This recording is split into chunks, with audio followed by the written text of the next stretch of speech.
সমুদ্রের নীল আকাশে হঠাৎই দেখা মেলে এক দুর্ধর্ষ শিকারীর। সে হলো অস্প্রে, আমাদের পরিচিত মাছ শিকারী ঈগল।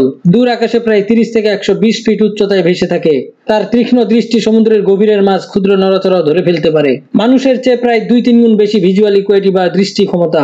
অস্প্রে চোখে রয়েছে অত্যন্ত ঘন ফটো রিসেপ্টর সেল, যার ফলে অত্যন্ত দূরের ছোট মাছও স্পষ্টভাবে দেখতে পারে।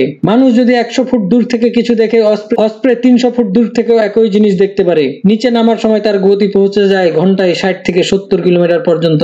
এক মুহূর্তে সোজা পানির বুকে আছড়ে পড়তে পারে। পানির নিচে 1 থেকে 5 সেকেন্ড থাকতে পারে। কখনো বড় মাছের সাথে লড়াই করতে হলে 5 থেকে 10 সেকেন্ড পর্যন্ত শিকারীর সঙ্গে পানির নিচে যুদ্ধ চলে। তীক্ষ্ণ এবং শক্তিশালী নখ, যার গ্রিপ ফোর্স 300 থেকে 400 পেশি, যা মানুষের গ্রিপের দ্বিগুণের বেশি।